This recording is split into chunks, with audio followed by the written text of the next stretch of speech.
Here at CCU, Dr. Andreas Bienert. He's the assistant professor of counseling within the College of Adult and Graduate Studies, the School of Behavioral and Social Sciences here at CCU. He's a licensed professional counselor and a certified substance abuse counselor in the state of Virginia and a nationally certified counselor. Dr. Bienert has worked in the clinical mental health field since 2005. He's recognized for his work within inpatient and outpatient levels of care with individuals struggling to recover from addiction and trauma. He has led the development of the substance use disorder counseling emphasis within the Master of Arts in Clinical Mental Health Counseling program here at CCU. As a native of Austria, Dr. Bienert grew up in a country that has deep roots in psychological theory, and so his bicultural background and focus on clinical mental health and addiction has led him to several volunteer opportunities and leadership roles. So we're very excited to have here with us Dr. Andreas Bienert to talk about the counseling side of the drug problem. Andreas.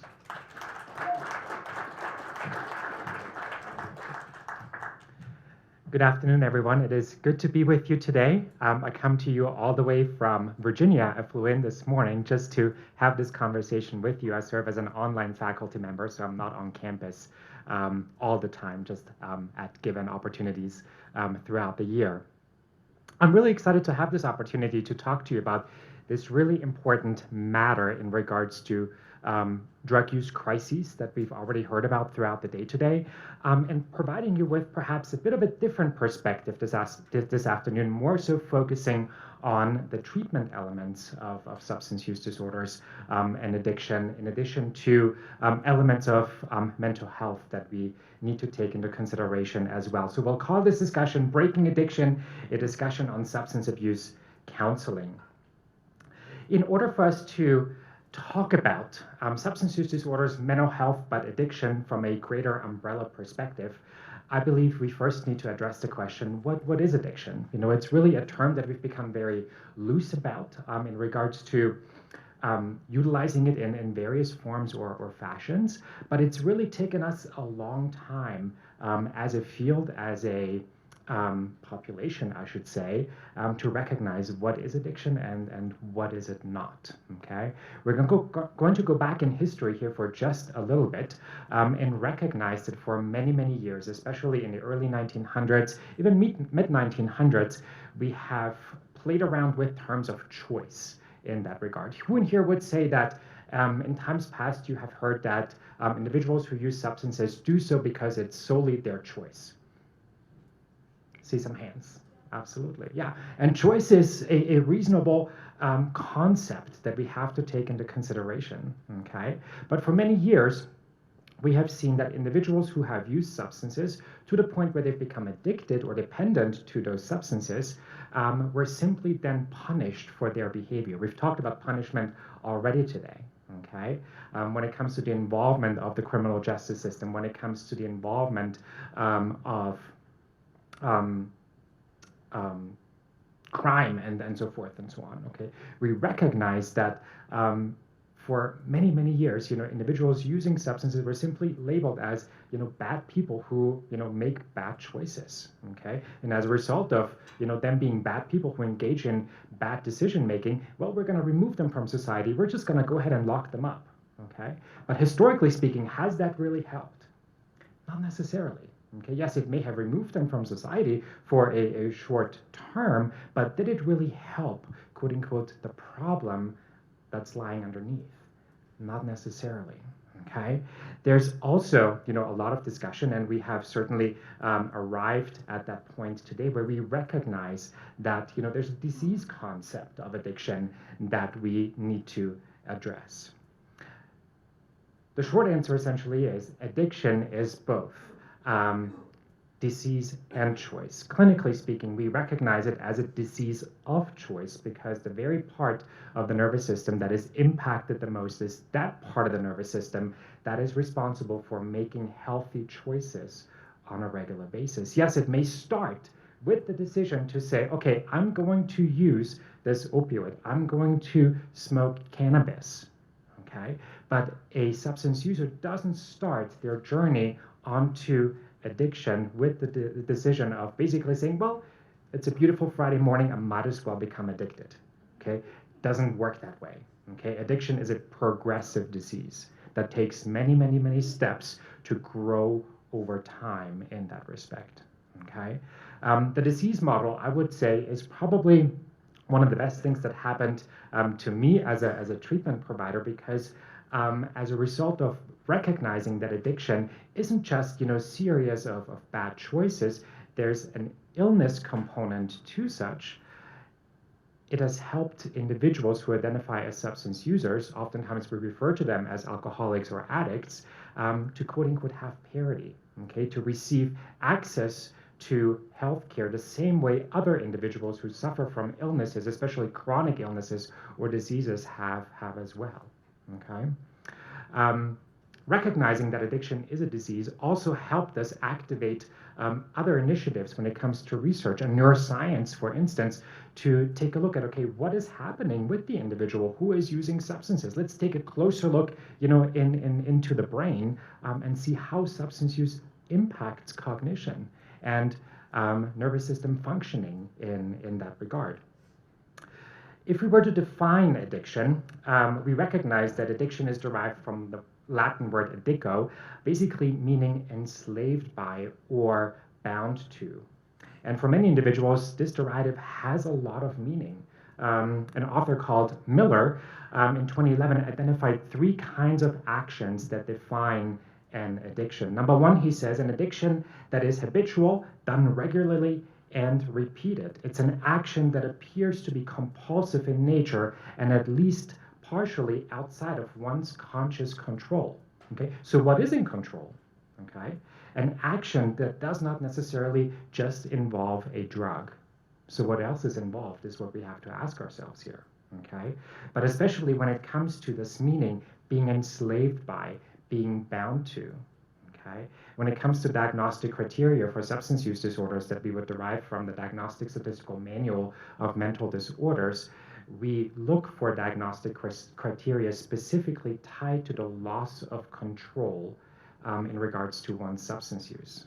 Okay, so that already tells us that there's something else that is governing that decision making. Okay, there's something else that is in control. So oftentimes when I have conversations with patients who are struggling with substance use or perhaps even reflect on their substance use from a state of being in recovery, the reports are, I couldn't control it any longer. I lost control. I didn't know what to do. I just felt like I needed to use all the time. Okay.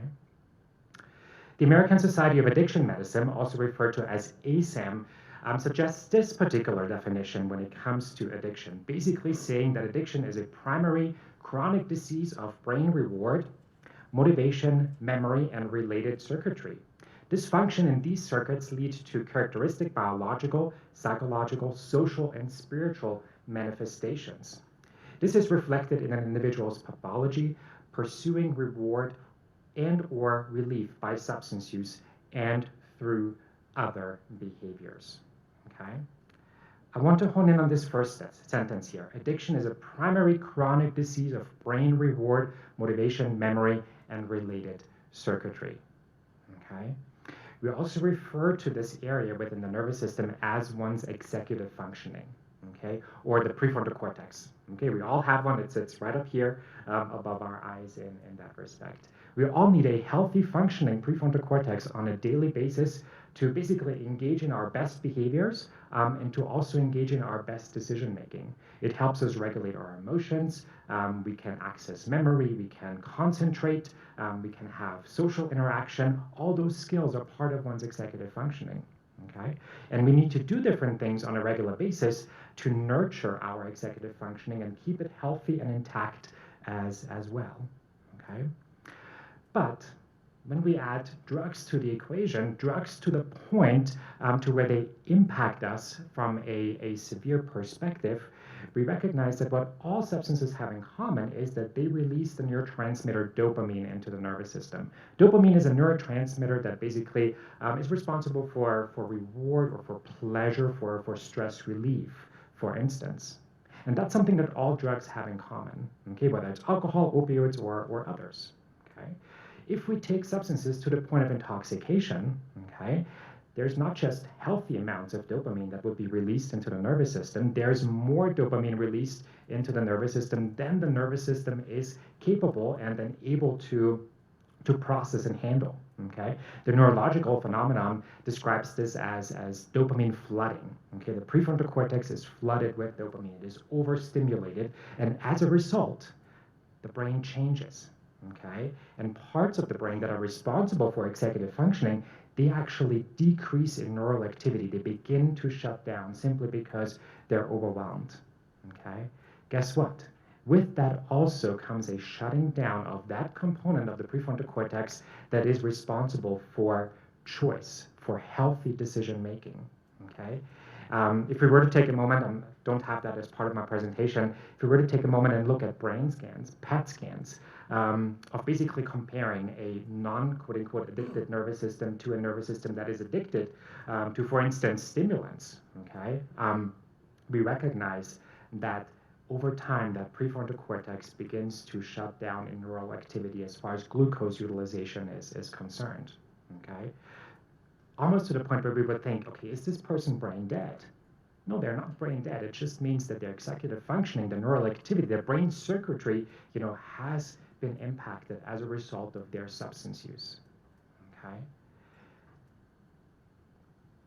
A big difference between an addicted brain and a non-addicted brain too is that oftentimes when it comes to our best decision making, think about the really important decisions that you have made throughout your life.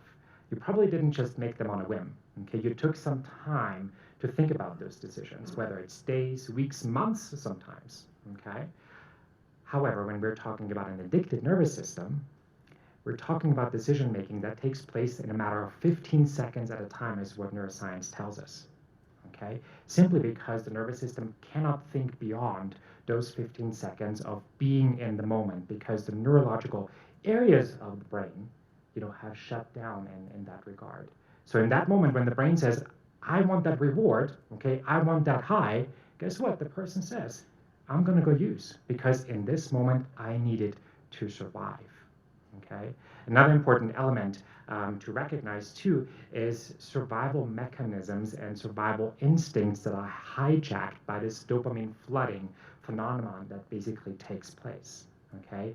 In long-term substance use, in long-term drug use, the brain begins to confuse drug use with survival. Okay? The individuals that we're identifying today who are struggling with substance use, clinically speaking, find themselves in a great amount of pain, okay? Bound to their substance, bound to their addiction. Needing it to survive 15 seconds at a time is what research suggests. Before we talk a little bit about the drug epidemics of the decades, today I'm not going to spend too much time on this, but we recognize over time that we have seen changes in waves, I would almost say. In the 80s it was cocaine, in the 90s it was the methamphetamines, now it's opioids, and specifically the synthetic opioid called fentanyl, we've already addressed today as well. I would like to highlight real quick some thoughts in regards to the opioid overdose crises, okay, and what we're doing from a treatment perspective to essentially support that and help individuals overcome that crisis. Important to recognize here is that every day more than 130 people in the United States die after overdosing on opioids. The misuse of and the addiction to opioids, including prescription pain relievers specifically, in addition to heroin injected, and the synthetic opioids such as fentanyl, is a serious national crisis.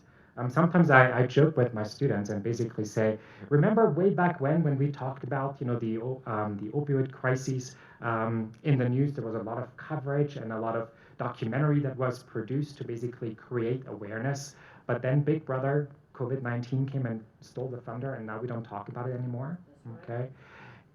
In regards to such, I would almost suggest that played in the favor of addiction, simply because when nobody talks about it, okay, when nobody causes fuss about it, it can just do what it does best, which is to kill, steal, and destroy lives, okay? It is a national crisis that affects, of course, public health as well as social and economic welfare. The CDC estimates that the total economic burden of prescription opioid misuse alone in the United States is $78.5 billion a year, and that includes the costs of healthcare, lost productivity, addiction treatment, which, by the way, is not cheap, and criminal justice involvement as well. I would like to draw attention to what we refer to as the HEAL initiative for a moment. Back in 2017, the National Institute of Health, components of the HHS, which is the nation's leading medical research agency, helping solve the opioid crisis via discovering basically new and better ways to prevent opioid misuse and to treat opioid use disorder and to manage pain. Back in the summer of 2017, the NIH met with pharmaceutical companies who significantly contributed, unfortunately, to the opioid crisis and academic research centers to discuss basically safe, effective, and non-addictive strategies to manage chronic pain, which is a big issue when it comes to individuals who are suffering from opioid use disorders.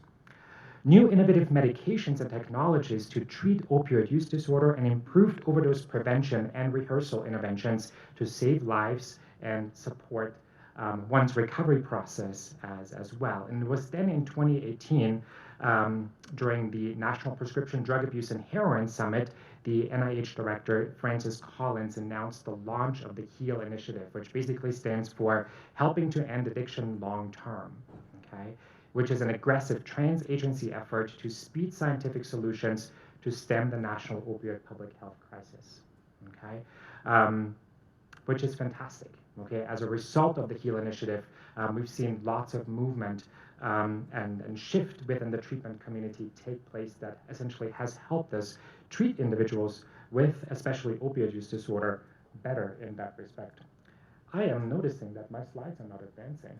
There we go. Sorry about that. Now you can follow along in that respect. All right, patterns and prevalence, real quick. Some information and statistics that I'd like to share with you based upon what we have found through SAMHSA, exclusively, the Substance Abuse and Mental Health Services Administration, indicating that back in 2018 specifically, in the US, an estimated 164.8 million people ages 12 and older, or 60.2%, used alcohol or illicit drugs during the previous months in that regard. We also see here broken down individuals, or the majority of individuals, used or consumed alcohol. 58.8 million people used tobacco products, and the rest of them basically used illicit drugs. We also see here number of people ages 12 and older in 2018 who were diagnosed with substance use disorders, reflected here as well. The majority of individuals still being diagnosed with alcohol use specifically, and the rest of diagnosable substance use disorders to follow in that respect. When we talk about substance use today, I also want to make sure that we create a bridge and introduce co-occurring mental health disorders as well. For quite some time, I would suggest that mental health and substance use, from a treatment perspective, were treated as separate, okay? Almost as stepchildren. Substance use sits in this corner, and mental health over there is placed in that corner. And perhaps we may talk a little bit with one another, okay? I would say that advances in research really have led us to, a looking at, okay, how do substance use and mental health inform one another? Do we need to shift how we treat individuals in that regard? Serious mental illness essentially is defined as any diagnosable mental, behavioral, and emotional disorder other than developmental or substance use disorder that substantially interferes with or limits one or more major life activity. This data here from SAMHSA out of 2019 basically suggests, as you see across the board here, illicit drugs, cannabis, opioids, binge alcohol use, or the use of nicotine or cigarettes, individuals who had at least any mental illness or a serious mental illness also engaged in high amounts of substance use, okay? Percentages of individuals who were diagnosed with substance use disorder also had co-occurring mental illness as well, okay? So that really leads us to an informed understanding of, okay, we need to pay closer attention to this, okay? Individuals who use substances may also have co-occurring mental illness. Individuals who have mental illness may also have an underlying substance use disorder that needs to be treated as well. In this regard, some more data that is suggested shows that 9.2 million adults ages 18 or older who were diagnosed with any mental illness or a co-occurring substance use disorder in 2018, some of them did receive either substance use treatment at specialty facilities and mental health care at the same time. Others did not receive any type of care in that regard. I think the numbers here, are very, very close. It's about 50 to 50. 51% received either substance use treatment at specialty facilities or mental health care, and 48.6% did not receive any type of care, which is alarming. Okay, individuals are simply left to struggle on their own in that regard. Further data suggests that 3.2 million adults ages 18 and older who were diagnosed with serious mental illness and a co-occurring substance use disorder in 2018, 69.5% received either substance use treatment at specialty facility or mental health care, and 30.5% did not receive either type of care in that regard. Again, those are some numbers that are alarming to us treatment professionals. Ultimately, we need to recognize from an ideological perspective that we're dealing with a very complex and interactive puzzle. Okay? When we're talking about addiction from the disease model's perspective, we would approach it from a multidimensional or biopsychosocial perspective. We recognize that addiction, yes, is a disease of the nervous system, but it impacts the whole person from a biological perspective, a psychological perspective, a social perspective, and I would even submit to you that there is a spiritual element that individuals might be battling with, especially connected to meaning or loss of hope and meaning in their lives, for instance. Arguably, from a biological perspective, at times individuals automatically assume that there is a genetic component that is connected to this biological factor contributing to one's development of a substance use problem. There's some really good research out there that basically suggests that anywhere between 40 to 60% of all individuals who suffer from addiction do have a genetic predisposition. There's also some really good research that suggests it's 50% of all individuals who suffer from addiction to have a genetic predisposition. Gender-specific studies suggest that it's about 13% of all individuals who suffer from addiction are males to have a genetic predisposition, and only 9% of females who suffer from addiction do have a genetic predisposition. When it comes to those specific studies researching genetics, the conclusion that I have drawn is that it really depends on the population that you study, because every study that I look at referencing genetics recognizes different numbers in that regard. The numbers don't add up, okay? Ballpark is, yes, roughly about 40 to 60%, but there's other biological factors and other psychosocial factors that need to be taken into consideration when we classify addiction. We also see here that infections, brain defects or injury, okay, can contribute to addiction from a biological perspective, or even prenatal damage, okay, can lead to the development of one's substance use disorder. Psychosocially, respectively, we speak about one's people, places, and things, okay? The people that we spend time with, the community that we are part of, the culture that we're raised within, the places we go to, the situations we find ourselves in, all that shapes our being and our sense of self within this world. And if our community is not the safest, if our people are not the safest, guess what? We may develop into a person that is not the safest either, okay? So from a biopsychosocial perspective, our lived experience is shaped, okay? And these factors contribute to one's development of a substance use disorder or even subsequent mental health problem as well. The question I want to raise today is, which one do we treat? Is it the chicken or is it the egg? Okay, is it mental health or is it substance use? Or do we really need to come together and reform our approach of treatment? Okay, so some questions I'm just going to throw out there for food for thought would be, did the mental illness create the substance use disorder? Did the substance use disorder create the mental illness? Is there a causal relationship? One disorder caused the other disorder. Is this a simple correlational relationship? The two disorders just flow together. Is there a predictive model that might help our understanding of what perhaps did come first? And what other variables might be involved in the relation between mental illness and substance use? Okay, all important questions that we wrestle with, as a treatment community on a regular basis. Okay, I alluded to earlier already that a person doesn't just get up one morning and say, okay, it's a good day to become addicted. Okay, it is a process. Okay, it may start with really positive attitude. Okay, and positive behavior.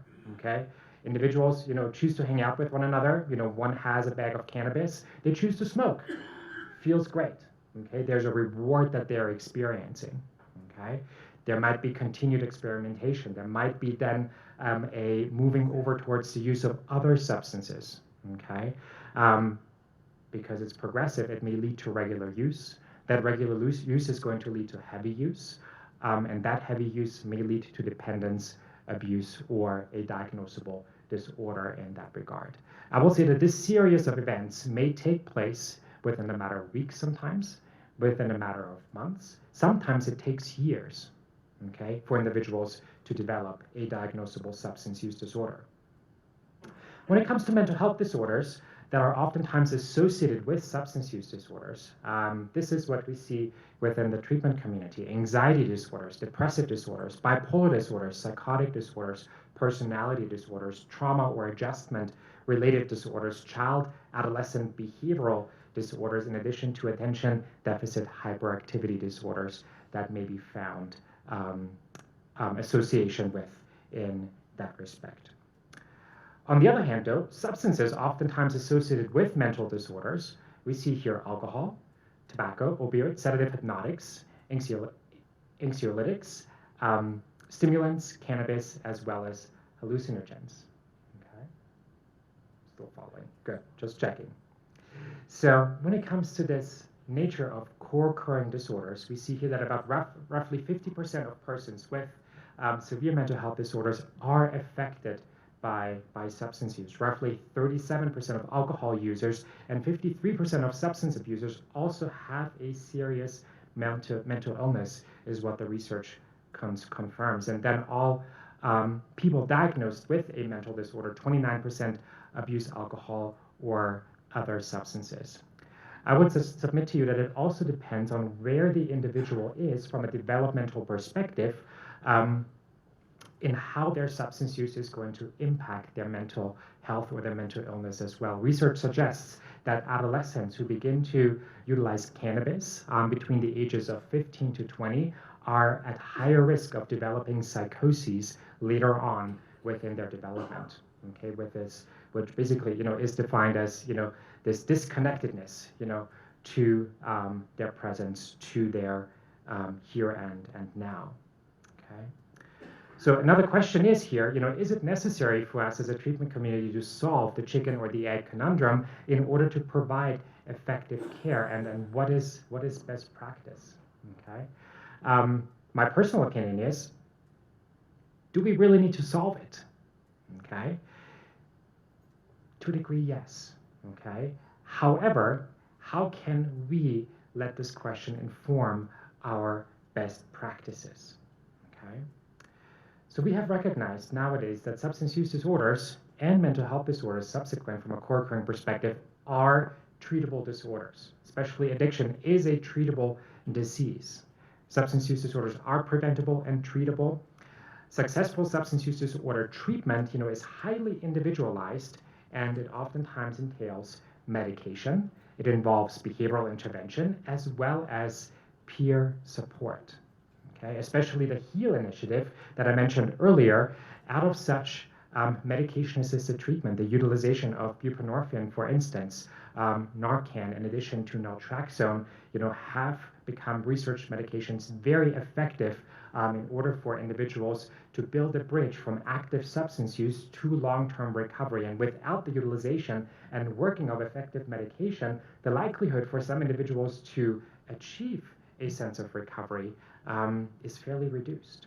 Okay, so we're grateful for more innovative and medical approaches to the treatment of substance use disorders. But again, highly individualized. No one's treatment is the same. Okay, just because everyone's addiction to a degree, is a little bit different as well. Dr. Nora Volkow out of the National Institute on Drug Abuse basically states that groundbreaking discoveries about the brain have revolutionized our understanding of addiction, enabling us to respond effectively to the problem. When it comes to treatment in general, what we really want to emphasize on when it comes to, again, this chicken or egg conundrum is competence and collaboration. Okay? It is important that our treatment providers are competent, that they are educated around the nature of addiction, and that there is a sense of collaboration. I will say there is a certain shift that I would recognize within the treatment community where addiction treatment is becoming more and more multidisciplinary, basically meaning that various different healthcare professionals are coming together to target and to treat the same problem. Okay? Addiction medicine is a field that is becoming more and more recognized. Okay? Oftentimes it is not uncommon for addiction medicine specialists, basically medical physicians who have then specialized in addiction medicine, to work closely together with counselors, with social workers, with clinical psychologists, individuals who come from the behavioral health field, essentially. Then we also throw into the bucket peer recovery support specialists, so individuals who find themselves in long-term recovery, who have taken an extra step to basically become certified peer coaches, to be able to come alongside another individual and partner with them in the struggle, oftentimes making that decision to enter treatment much easier. Okay, sometimes peer recovery coaches may be defined as individuals who hold the glue together, okay, that become an advocate for an individual that they can relate to on a personal level. For a brand new individual to step foot into a either outpatient or inpatient treatment practice, to come across somebody else who says, hey, I've been where you're at, okay, let me show you the way, okay, has been proven incredibly effective, okay? So when it comes to areas that we also need to focus on from collaborative perspective is that psychiatric treatments for mental disorders need to be incorporated into effective treatment. Medical practitioners need to be trained in the treatment of co-occurring disorders, but we also see that there's a certain limitation when it comes to, let's say, medical school education. Okay, when it comes to common practices of counseling or psychotherapy, in addition to addiction specifically, unless a medical provider seeks that specialty, they don't know what to do with addiction.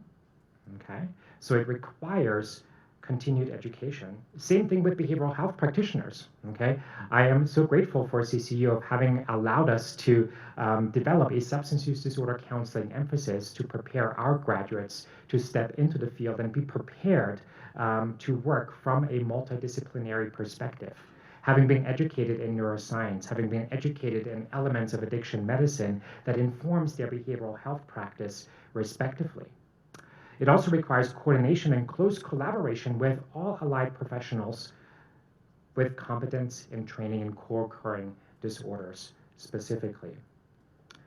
What's the purpose of treatment? What do we want to achieve through effective treatment? Well, first and foremost, we want to reduce the major symptoms of the illness experience. We want to improve health and social functioning, and also teach and motivate individuals to monitor their condition and manage threats of relapse. And that's another important element that we need to recognize. It's the presence of relapse, okay? Individuals who enter treatment may, at some point, of course, experience relapse. We recognize that addiction is a chronic disease. Yes, someone may find themselves in remission from a substance use disorder, but guess what? They can fall back at any time. It doesn't matter for how long the person has been clean or sober in that regard. But we want to teach and inform individuals, find effective avenues of teaching and informing individuals of what do I need to do when I relapse. Okay, there is a term or phenomenon that we describe from a treatment perspective, which is called abstinence violation syndrome. Basically means a person goes back and uses again and basically says, you know what, I'm done. Okay, I can't do this. I'm going to throw in the towel. I'm just going to continue and use in that regard. We need to teach individuals about the symptoms of recovery. What are they going to experience when they recover from substances? Because when we're talking about a nervous system that's been impacted, a nervous system that's been suffering, it takes time for the brain to heal. Okay? Oftentimes the million-dollar question is, for how long does it take for a substance user to completely and effectively recover? Time doesn't guarantee it because every nervous system, every brain is a little bit different. Okay? So yes, a person can be in remission, but they can encounter setbacks. What do they do? And what do we do with them when they encounter setbacks?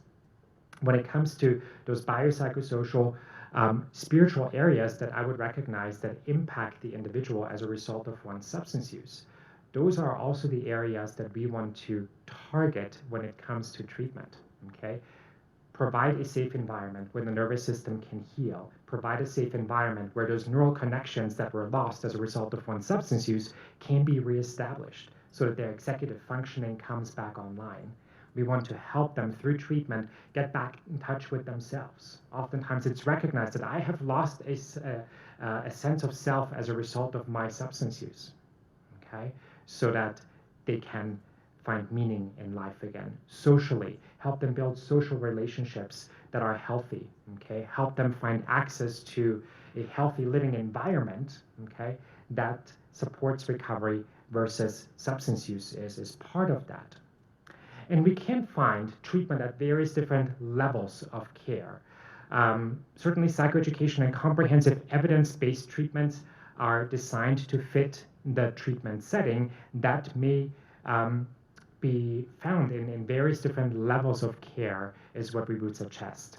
There are inpatient psychiatric and specialized substance abuse programs out there, partial hospitalization treatment programs, intensive outpatient treatment programs, for instance, in addition to comprehensive outpatient treatment, which is I would say, newer movement within the treatment community where individuals basically unite various different outpatient treatment providers underneath one roof, which would include medical practice, psychiatry, counseling, intensive outpatient programming, in addition to peer recovery support, for instance, so that addiction treatment can essentially be more accessible and more available. As we also recognize the higher level of care, the more expensive treatment is as well.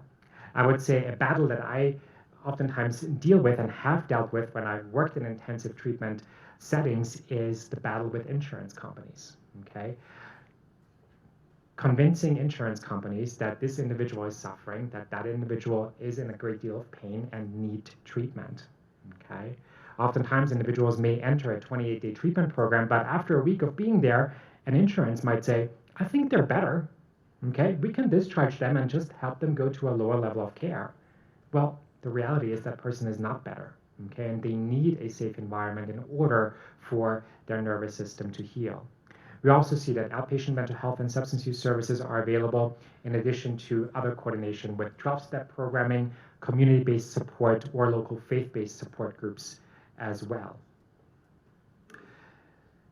Treatment process, just a brief overview here before we wrap up, basically starts with early identification, screening, brief intervention. We want to do comprehensive assessment for individuals to best understand what we're dealing with from a diagnostic perspective. It requires a lot of stabilization, timely and appropriate substance use disorder treatment, and then continuing care and recovery support.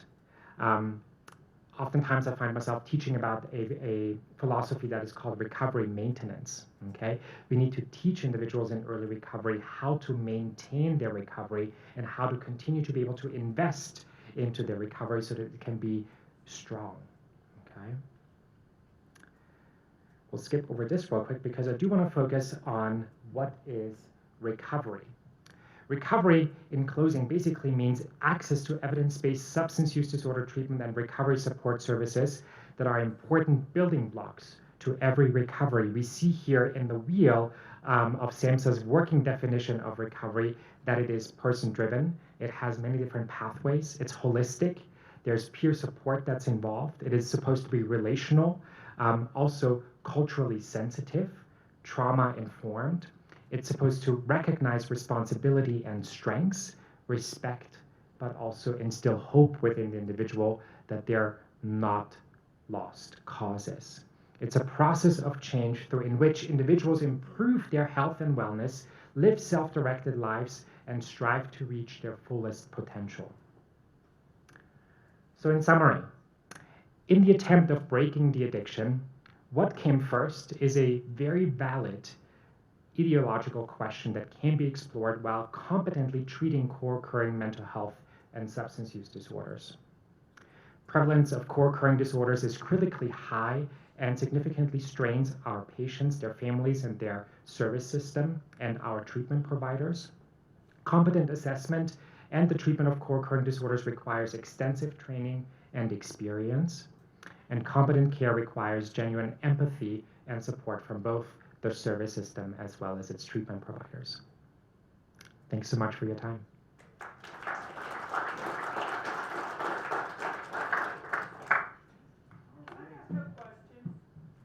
Very quickly, because we got to turn this over, we have a political candidate that's already on premise. So go ahead.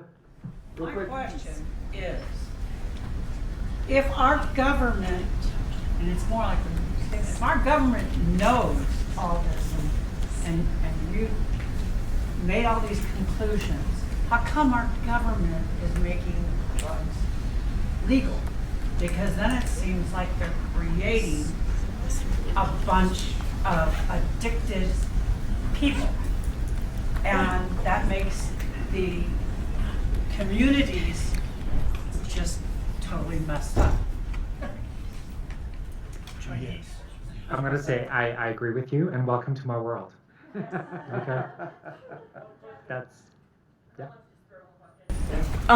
Okay, so given the statistical failure rate of AA and the fact that it was developed, before we knew so much about brain science, we know how successful some of these medications are, like naloxone, right? Naloxone, Yeah. So why is that uptick use by physicians so low? Like, I read an Atlantic report from, it was 2015, so it was obviously almost a decade old, but they said the estimated prescription rate is in about 1% of alcoholism cases. Why is that so low? What do you mean by prescription rate? What are we prescribing? Like 1% of documented alcoholism cases based on like physician survey. Okay. Only 1% involve doctors prescribing naloxone.